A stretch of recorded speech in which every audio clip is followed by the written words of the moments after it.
Ok, boa noite a todos. Graça e paz do nosso Senhor e Salvador Jesus Cristo.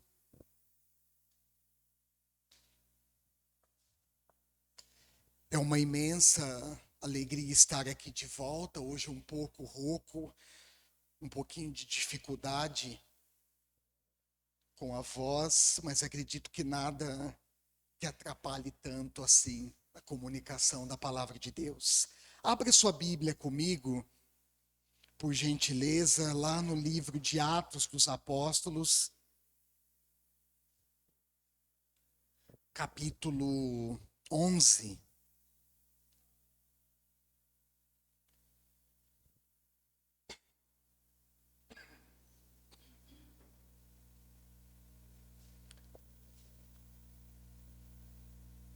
Atos dos Apóstolos, capítulo 11, versos 19 ao 30, é um texto um pouco longo, mas que eu gostaria de fazer leitura na íntegra para o nosso melhor entendimento. Certamente nós também precisamos olhar o contexto, aquilo que vem antes, para que quando chega aqui no capítulo 11, nós tenhamos uma compreensão mais adequada do que a palavra de Deus quer nos instruir. Atos 11, 19 ao 30. Eu vou fazer leitura na NVI, que é a nova versão internacional.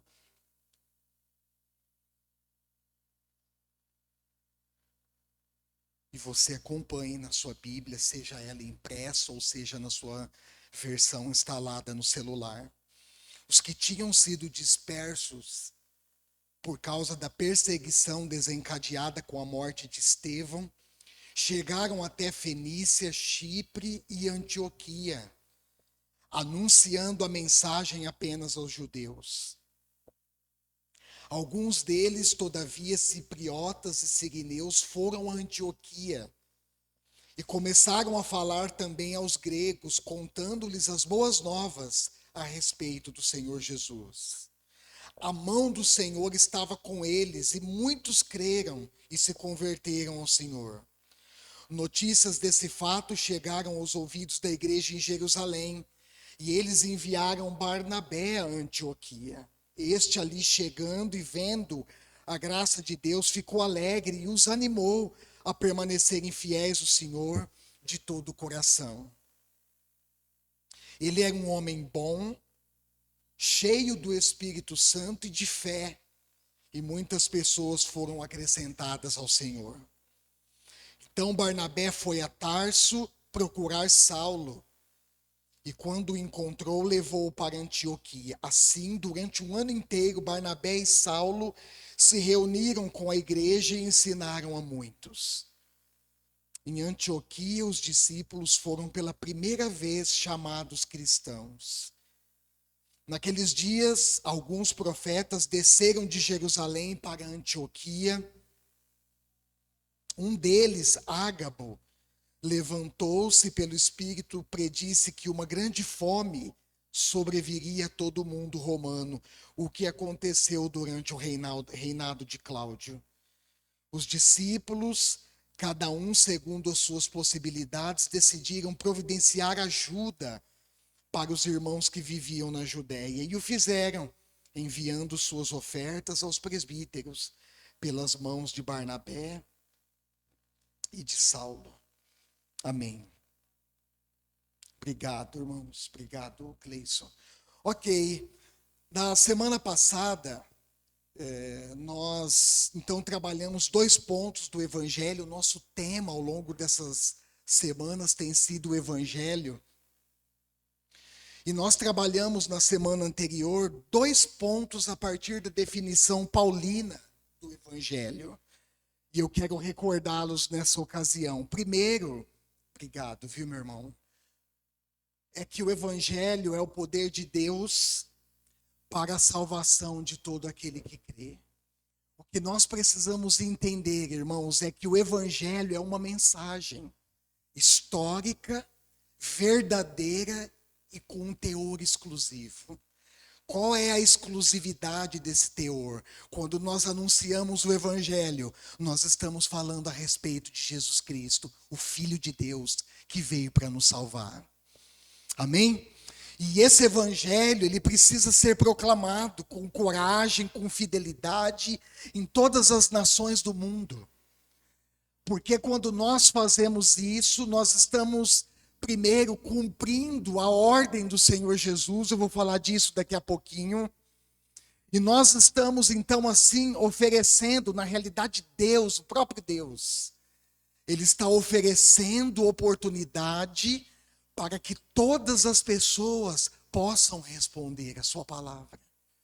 Inclusive lá em Mateus capítulo 24, se você quiser acompanhar esse texto, no versículo 14, o Senhor Jesus nos lembra que esse evangelho do reino, ele será pregado em todo o mundo como testemunho a todas as nações. E depois disso virá o fim dos tempos. E o segundo ponto que nós trabalhamos é que no evangelho é revelada a justiça de Deus. Uma justiça que do princípio ao fim é pela fé, como está escrito em Abacuque 2,4, o justo viverá por sua fé. E na semana passada, naquela ocasião, nós citamos o texto de João 3,16, que inclusive nós decoramos, que inclusive as crianças aprendem na escola bíblica dominical e decoram. João 3,16, vamos lá? Porque Deus tanto amou o mundo que deu o seu Filho unigênito, para que todo aquele que nele crê não pereça, mas tenha vida eterna. E nesse único versículo bíblico nós encontramos 3 verdades essenciais. Primeiro, o caráter universal do amor de Deus. Deus amou o mundo. E a palavra mundo aqui nesse texto se refere a todas as pessoas, mostrando então o caráter universal do amor de Deus. O segundo é a sua natureza sacrificial, ele deu o seu Filho único. E o terceiro é o seu propósito eterno, nos salvar, nos conceder a vida eterna, mediante a fé no seu Filho Jesus. O Deus invisível se revelou no seu Filho. Amém? Jesus veio, o apóstolo João escreve isso com muita nitidez, ele diz, olha, Deus enviou o seu Filho, ele habitou entre nós, cheio de graça e de verdade. E nós vimos, os apóstolos tiveram o que os profetas não tiveram, o privilégio, os apóstolos tiveram de contemplar com os próprios olhos os ensinos de Jesus e as maravilhas que ele fez, as suas grandes obras. Ele curou cego, ele ressuscitou mortos, ele curou enfermos de toda sorte de enfermidade. Ele abençoou tantas pessoas. O Deus invisível, que ninguém jamais viu, se revelou no seu Filho, através do seu ensino e das suas obras maravilhosas. E nesse texto que nós lemos, avançando no tema, trata-se de uma narrativa muito significativa feita por Lucas. Lucas era médico, ele foi um discípulo de Jesus. Acredita-se que Lucas, ele não era judeu de origem, ele era grego. E ele então se converte ao Senhor Jesus e se torna um dos grandes nomes nos evangelhos. Se torna, inclusive, um dos grandes companheiros do apóstolo Paulo. O apóstolo Paulo, numa das suas cartas, ele registra que no momento de dificuldade, no momento que ele estava preso, o único que estava com ele, estava dando suporte a ele, era Lucas, o médico Lucas. Um homem abençoado que registrou um evangelho detalhado, registrou inclusive as narrativas que nós encontramos no livro de Atos dos Apóstolos. E esse registro ele é significativo porque marca o nascimento da igreja em Antioquia. A Antioquia, para vocês terem uma noção, era conhecida como uma comunidade internacional.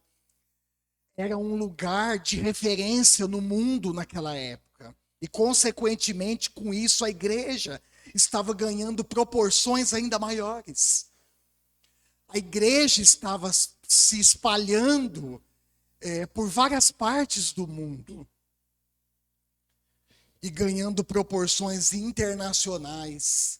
As boas novas de Jesus, a respeito do Senhor Jesus, estava sendo proclamada em várias partes do mundo naquela época. E o que nós precisamos entender, irmãos, é que essa proclamação, ou seja, falar de Jesus, do que ele fez, das suas obras, de quem ele é muito importante, porque através desse anúncio, o evangelho chegou até você.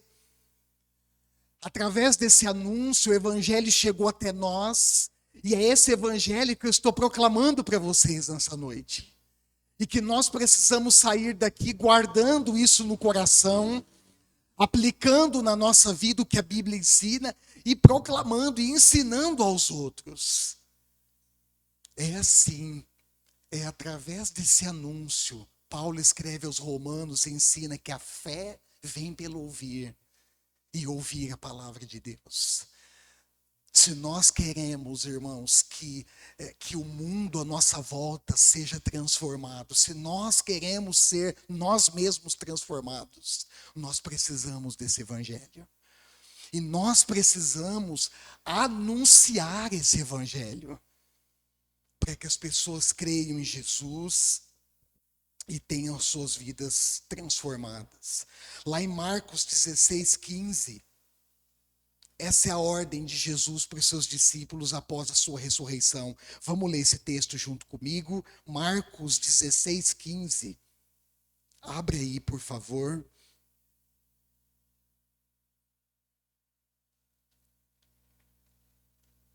Evangelho de Marcos, capítulo 16, verso 15. Após a sua ressurreição, Jesus aparece aos discípulos e olha a ordem que ele deixa para os discípulos. E disse-lhes: vão pelo mundo todo e preguem o evangelho a todas as pessoas. Vão pelo mundo todo e preguem o evangelho a todas as pessoas. Isso nos ensina, irmãos, que o campo missionário da igreja é todo mundo. Isso nos ensina que nós precisamos falar de Jesus, anunciar a sua palavra em todos os lugares do mundo, para que as pessoas tenham oportunidade de crer, de confessar os seus pecados, de se arrepender e de serem libertas e salvas por Jesus Cristo. É interessante nesse texto notar que essa igreja, que era uma igreja mista, composta de judeus convertidos e de gentios. Eu vou falar disso daqui a pouco.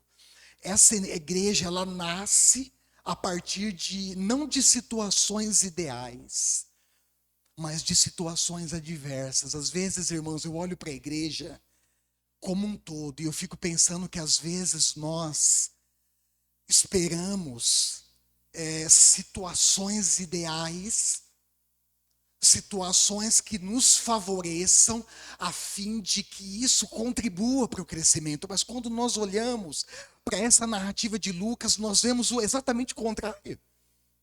Nós vemos uma igreja nascendo a partir de uma situação difícil.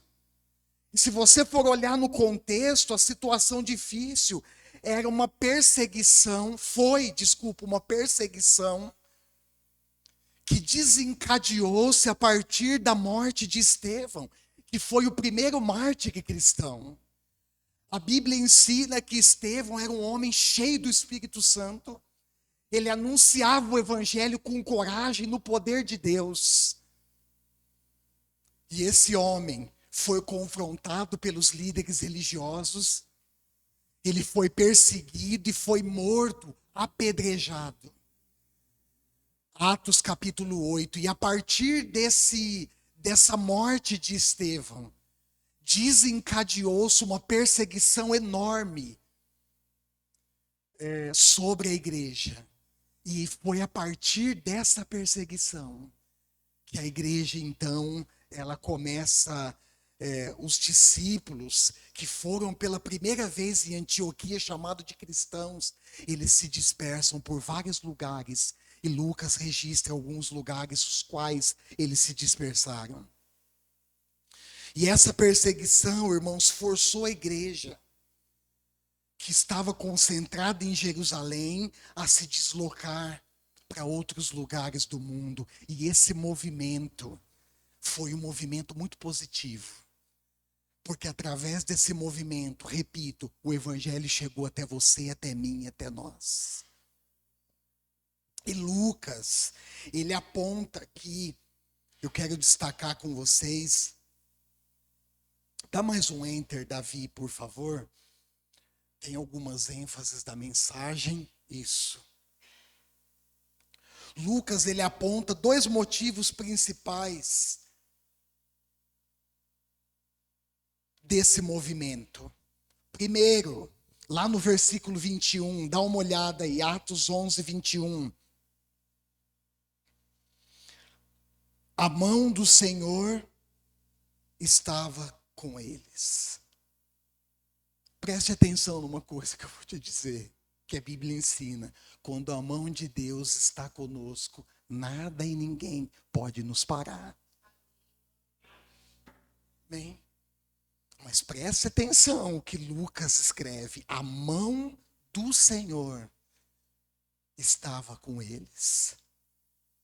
A promessa de Jesus, irmãos, preste atenção nisso, lá em Mateus 28, no registro da grande comissão, você conhece esse texto. A promessa de Jesus dirigida aos seus discípulos ali estava se cumprindo à risca. Porque lá em Mateus 28, após a sua ressurreição, Jesus chama os discípulos, ele se encontra com eles e diz: olha, agora vão pelo mundo, façam discípulos de todas as nações, batizando eles em nome do Pai, do Filho e do Espírito Santo, ensinando-os a guardar a tudo que eu ordenei. E aí no fim vem a promessa: e eu estarei sempre com vocês até o fim dos séculos. E quando a igreja nasce em Antioquia, a promessa de Jesus ali estava se cumprindo à risca. E Lucas é detalhista, e graças a Deus por isso, porque ele registra que a mão do Senhor estava sobre eles. E quando a mão de Deus está conosco, irmãos, nada pode paralisar a igreja.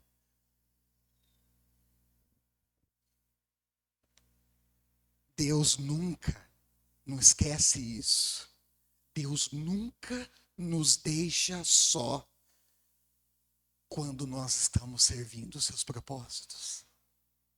Amém? Deus nunca nos deixa só, irmãos.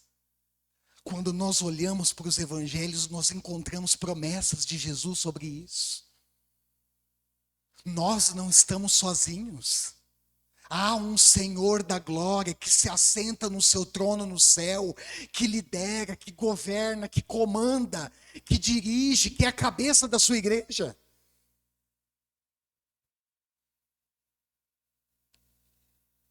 E quando nós estamos servindo aos seus propósitos, Ele está conosco. É isso que Lucas escreve. A mão de Deus estava com eles. E o segundo ponto é que muitos creram. Olha que notícia maravilhosa. Olha que notícia tremenda. Muitos creram. Esse é o maior milagre, irmãos. Quando nós olhamos para os milagres que nós vemos registrados nos evangelhos, quando nós vemos os milagres que Deus operou, que o Espírito Santo realizou no livro de Atos dos Apóstolos, olha lá. Por exemplo, Atos capítulo 3, se você der uma olhadinha rápida aí, você vai ver que Pedro e João estavam entrando no templo na hora da oração, e estava a porta do templo chamada Formosa, um aleijado de nascença, que era colocado ali todos os dias. Lembra desse texto? E quando Pedro e João estão entrando no templo, o homem, consequentemente, estava ali para aquilo, pede esmolas, pede recursos, e Pedro e João diz: olha, prata e ouro nós não temos, mas nós temos algo muito mais valioso do que isso. O que nós temos, nós te damos. Em nome de Jesus de Nazaré, levanta e anda. E o texto diz, irmãos, que Deus opera um milagre. Aquele homem deu um salto, entrou no templo pulando e louvando a Deus. Isso foi um milagre extraordinário. Aliás, milagres são extraordinários.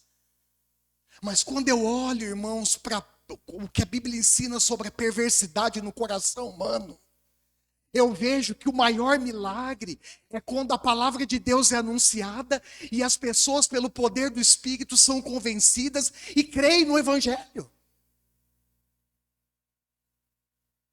Porque um milagre, por mais significativo que seja, ele pode se tornar para nós uma mera experiência. Ah, pastor, mas é uma experiência muito significativa. Sim. Mas a conversão, irmãos, que se inicia a partir da fé em Jesus, a partir do momento que nós ouvimos a palavra e cremos nela, nos coloca num rumo de vida diferente. Entende?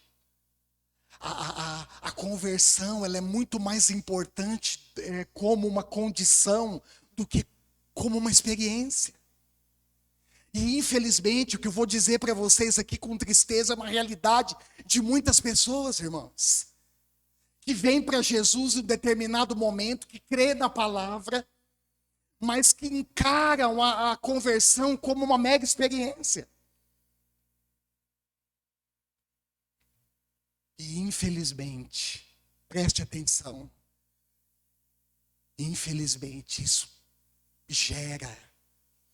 resulta em consequências sérias, e uma delas é que as pessoas, num determinado momento da vida, num determinado momento da caminhada, elas abandonam o Senhor.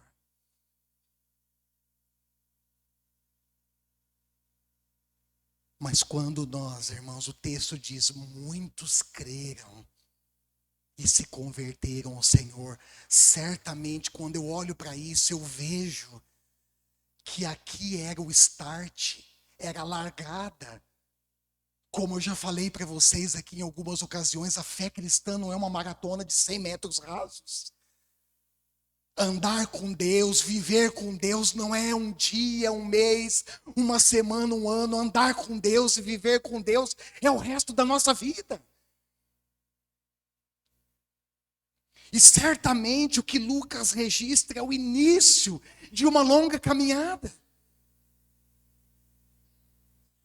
E certamente, irmãos, nessa longa caminhada, nós encontraremos dificuldades, adversidades, lutas.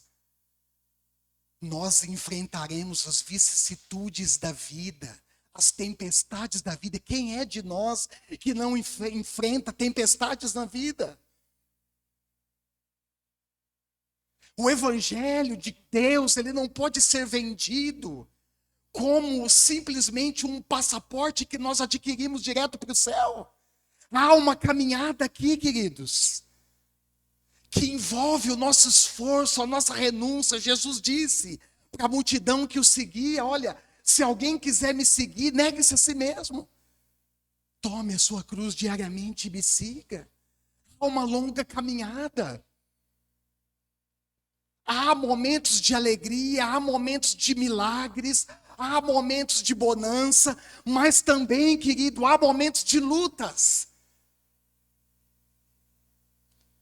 E eu vou falar disso no final, um exercício que Barnabé nos ensina, muito importante nesse texto. Nós precisamos perseverar.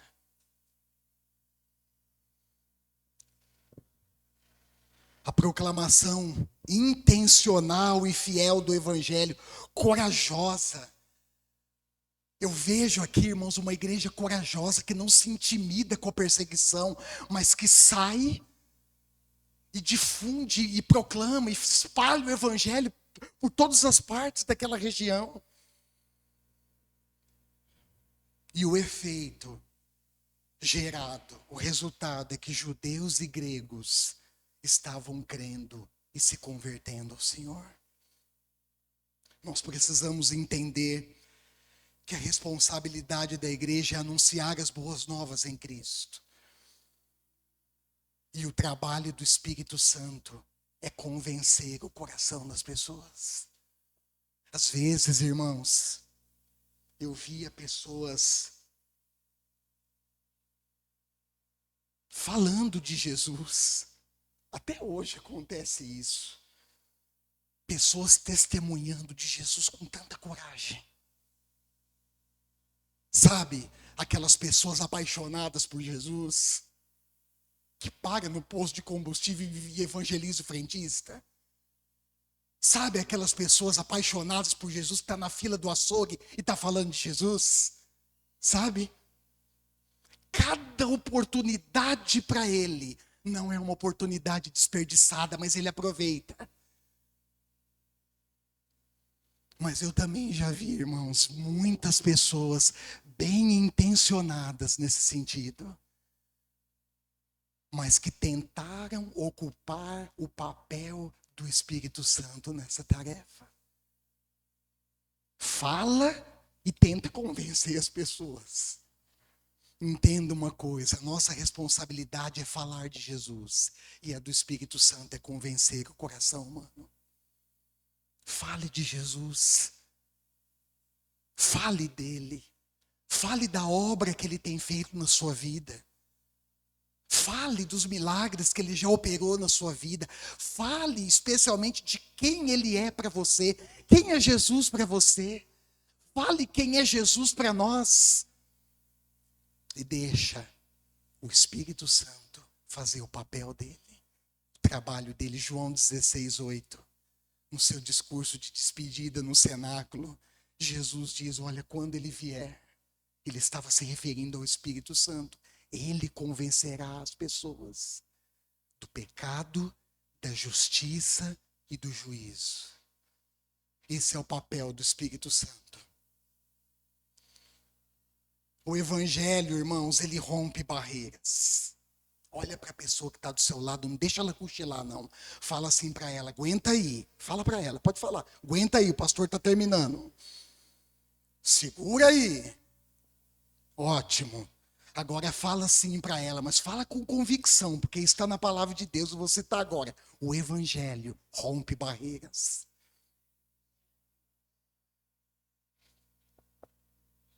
E não apenas barreiras geográficas. Nós vamos ver daqui a pouco. Barreiras étnicas, sociais, culturais. O evangelho rompe barreiras, irmãos. O evangelho une gente. Vou falar no final disso, já estou antecipando, de todas as tribos, línguas, povos e nações. Já falei aqui anteriormente, na igreja não vai lá no céu, não vai ter plaquinha de igreja. Lá no céu vai ter um povo de todas as tribos, língua e nação, redimidos, resgatados, comprados, salvos pelo sangue do Cordeiro de Deus que tira o pecado do mundo. Olha que coisa maravilhosa. E aqueles irmãos que já vão entrar apavorados, não tem aqueles que já entram apavorados. Cadê a placa da minha? Ah, vão se frustrar, hein? Cadê a placa da Hollins? Vão se frustrar. Porque lá não existe placa de denominações cristãs evangélicas. Lá existe um povo remido pelo sangue do Cordeiro de Deus. O evangelho, irmãos, rompe barreiras. Judeus e gentios. recebem o dom do Espírito Santo. Oh, meu Deus, que coisa maravilhosa. Atos capítulo 10. Se você voltar um pouquinho, você pode conferir esse registro feito por Lucas. Atos 10, versos 44 ao 46.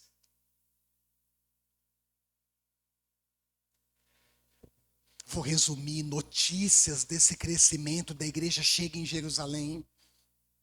E Jerusalém estava cheio de gente religiosa. E quando eles ouvem isso, eles pressionam quem? O líder sempre é pressionado, né, irmãos?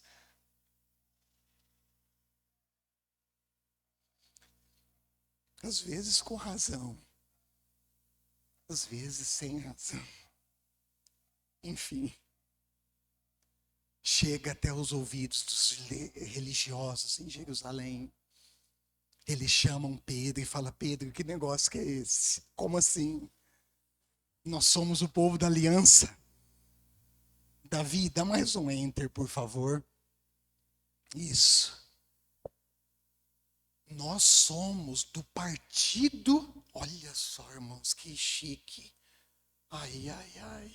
Nós somos do partido da circuncisão. Que negócio que é esse?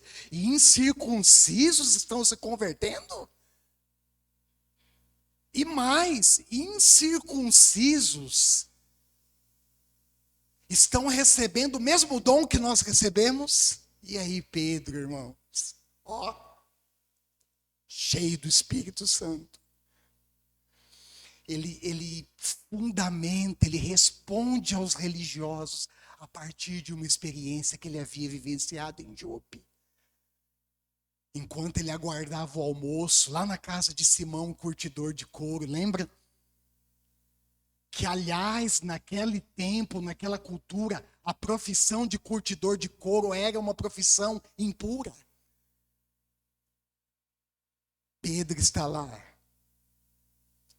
com fome, aguardando o almoço, não saía a boia, ele sobe no terraço para orar. Enquanto ele ora, ele tem uma experiência, irmãos, ele vê descendo dos céus um grande lençol, secado pelas quatro pontas. E dentro do lençol ele vê répteis, quadrúpedes, aves. E ele ouve uma voz que diz para ele: Pedro, mata e coma. E ele responde: Senhor, jamais. Jamais entrou algo impuro na minha boca, eu jamais comi algo impuro. Ele falando como um judeu. Aqueles irmãos que tinham sim se circuncidado.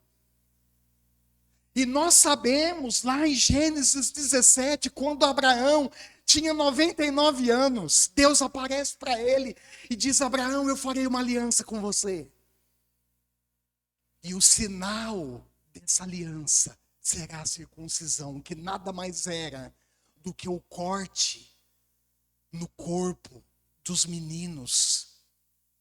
Aquela carne do prepúcio masculino, ela era cortada quando a criança completava 8 dias de vida. E Deus disse, inclusive Abraão, aos 99 não tinha sido circuncidado ainda, precisou passar pela circuncisão. E esse corte no prepúcio masculino era uma marca no corpo, um sinal de que Deus estava fazendo com Abraão e com seus descendentes uma aliança. E Pedro, ele relata essa experiência.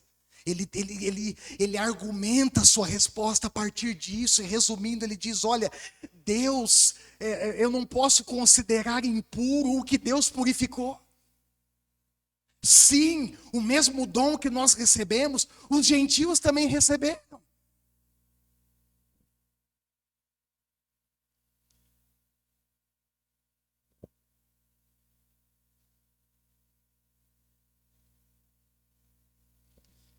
Só que os judeus, irmãos religiosos, haviam se esquecido que essa marca no corpo, ela carregava uma promessa muito abrangente, muito além do que eles podiam imaginar. Olha Gênesis 17:4.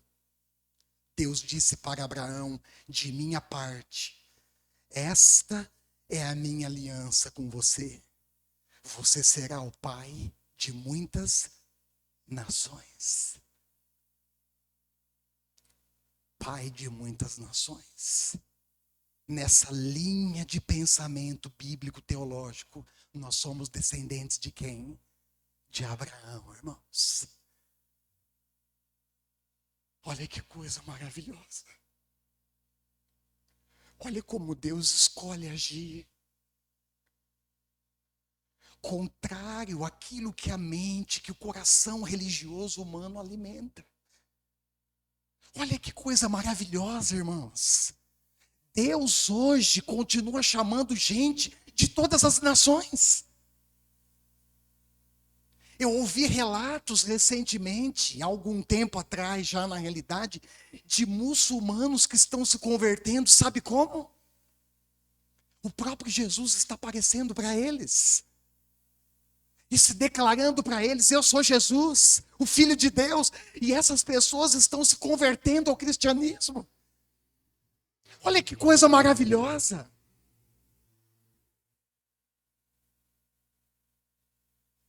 E essa realidade, irmãos, maravilhosa, espetacular, ela é confirmada pelo apóstolo Paulo na sua carta, escrita às igrejas da Galácia. Esse texto vale a pena. Eu quero ler com você. Abre aí Gálatas, capítulo 3. Olha a profundidade dessa realidade registrada por Paulo.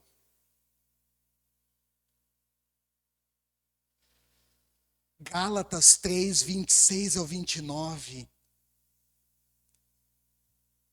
Todos vocês são filhos de Deus, olha lá, mediante a fé em Jesus Cristo. Pois os que em Cristo foram batizados, de Cristo se revestiram.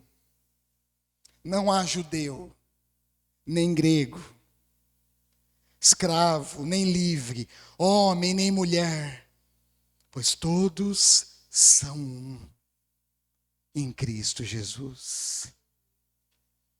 E olha o fechamento. E se vocês são de Cristo, são descendência de quem? São descendência de Abraão. E por sermos descendência dele, herdeiros segundo a promessa. Que coisa maravilhosa, hein? Que realidade espetacular, hein? E para encerrar, irmãos, dá mais um enter, filho, por favor.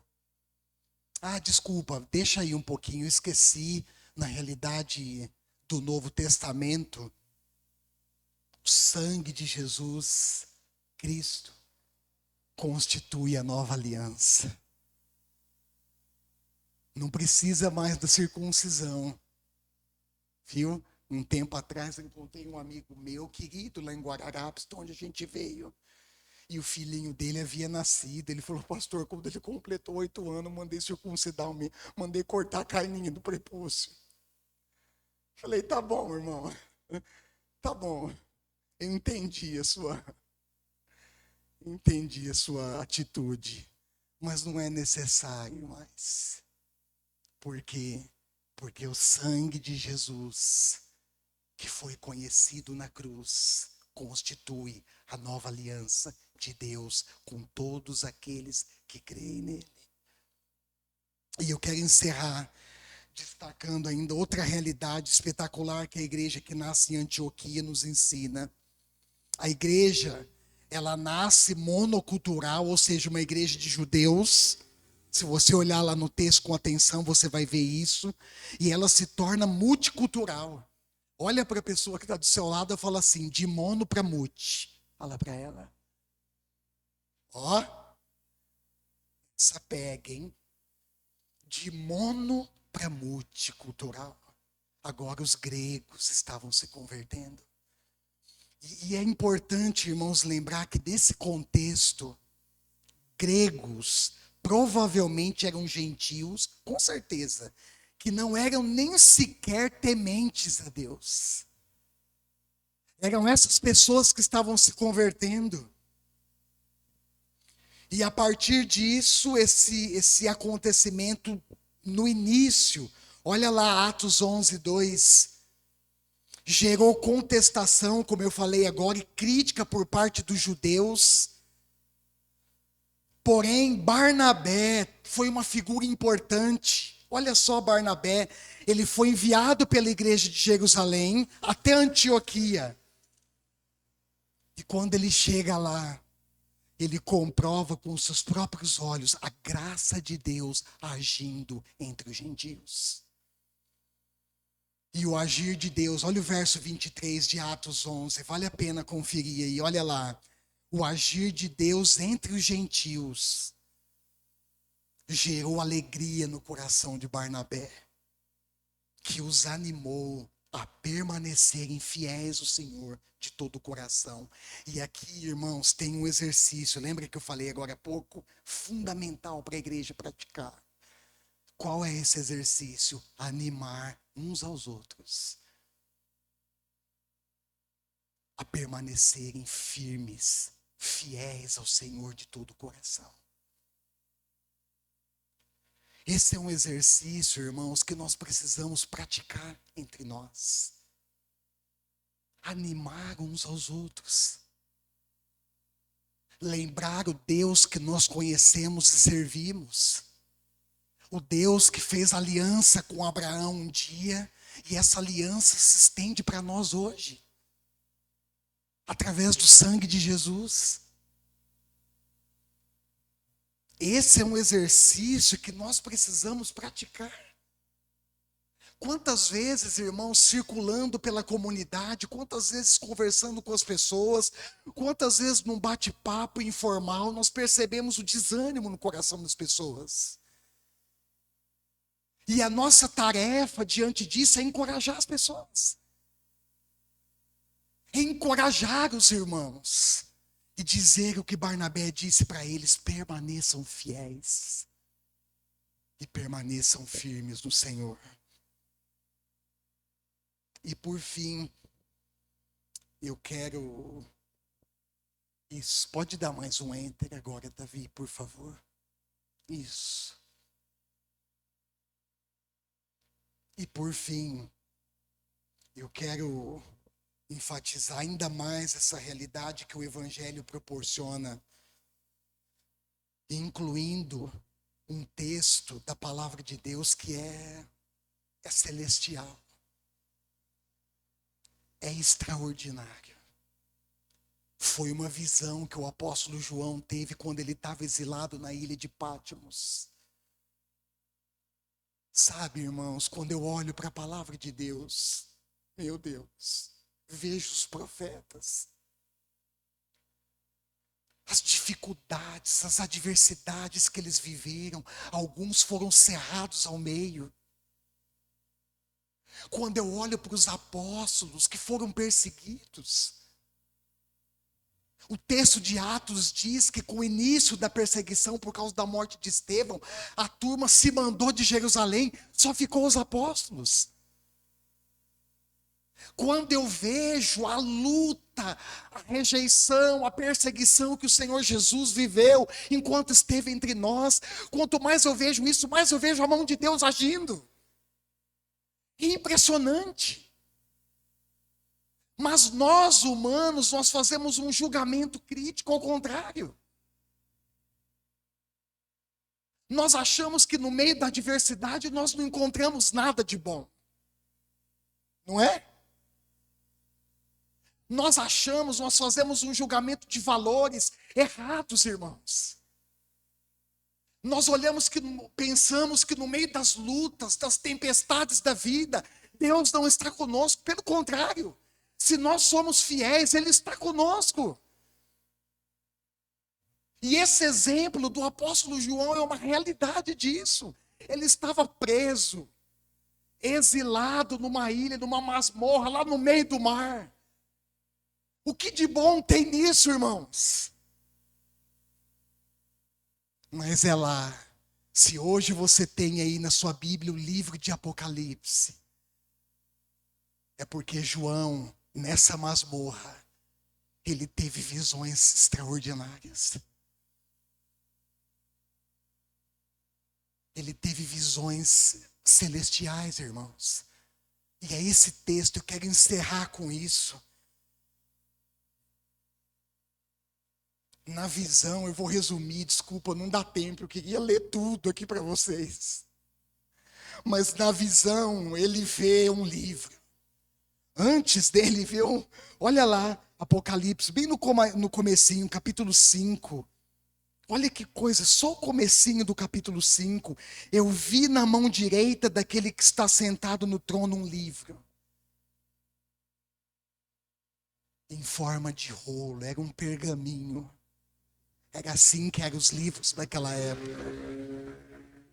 Pergaminhos escritos por inteiro, não tinha divisão de capítulo, de versículo, de título, de subtítulo. Como facilitou para nós hoje, hein?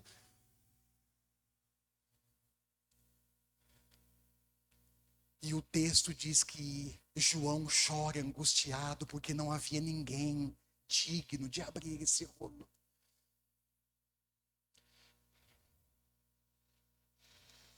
E na visão, o único que venceu para abrir o livro e os seus 7 selos, estava bem selado o pergaminho, hein?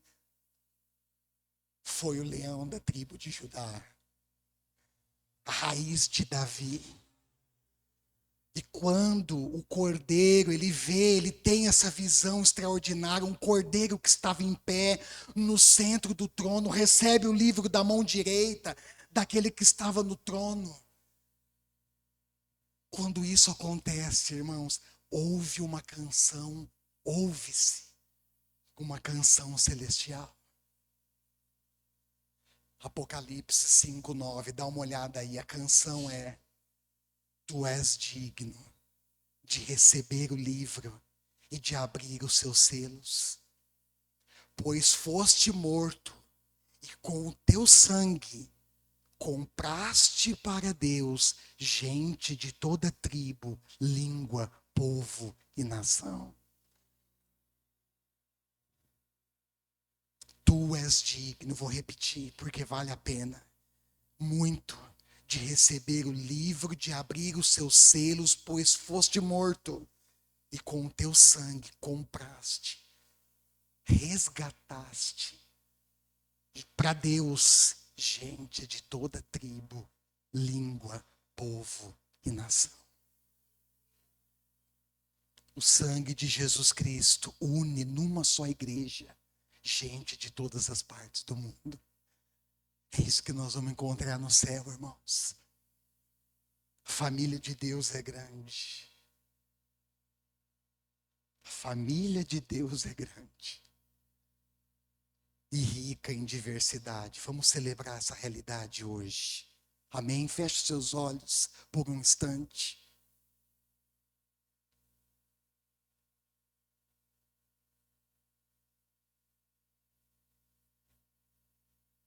O que Deus nos falou através da sua palavra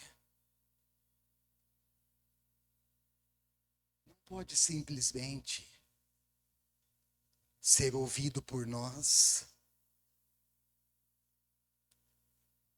sem darmos o devido valor, a devida consideração e a devida reflexão. O chamado de Deus para uma resposta efetiva ao Evangelho continua ecoando nos 4 cantos dessa terra. E nós aqui, irmãos, em Três Lagoas, nessa comunidade, tivemos nessa noite o privilégio de ouvir essa mensagem. O que cabe a nós, com muita consciência e responsabilidade, é crer no Evangelho. Mas crer no Evangelho, preste atenção, significa viver uma nova vida. Crer no Evangelho, preste atenção, significa trilhar um novo caminho. Antes sem Deus, agora é com Deus. Crer no Evangelho significa, irmãos, que o que vai determinar, o que vai reger a nossa vida, a nossa conduta, os nossos valores, os nossos comportamentos, os valores, as condutas e comportamentos da nossa família, é a palavra de Deus. E isso é muito sério. Porque nos conecta a um compromisso radical com Deus e com sua palavra.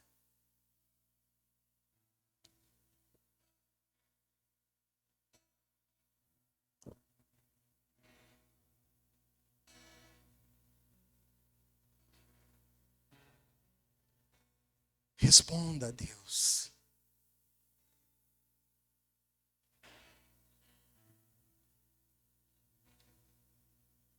Responda a Deus.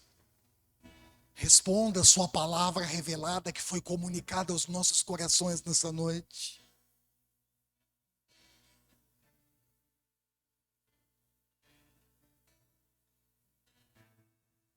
Quais são as barreiras que Deus precisa romper em você? O que de fato, irmãos, nós precisamos alargar, abrir mão para seguir Jesus?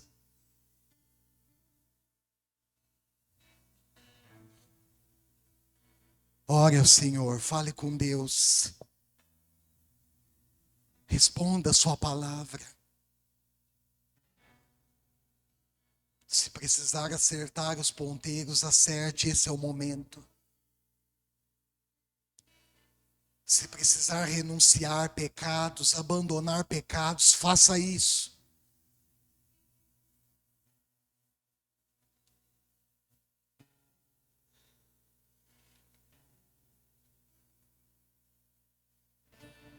Assim como Barnabé viu a graça de Deus quando ele chegou em Antioquia. Eu quero ver a graça de Deus operando em nós, em você, em mim, em nós, nessa comunidade de fé cristã. Ajuda-nos, Senhor,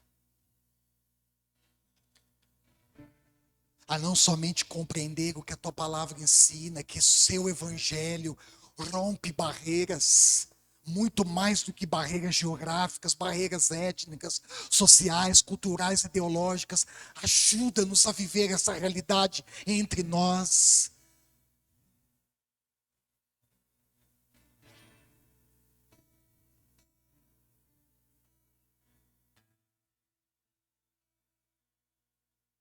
Ajuda-nos. Que o nosso coração seja transformado pela Tua palavra. E que assim como aquela comunidade que nasceu em Antioquia, onde muitos creram e se converteram ao Senhor, eu oro, eu quero ver essa realidade acontecer aqui, Senhor. Muitos crendo e se convertendo ao Senhor, esse é o maior milagre. Eu oro para que essa seja a realidade da igreja brasileira. Em nome de Jesus. Amém. Amém. Louvado seja Deus.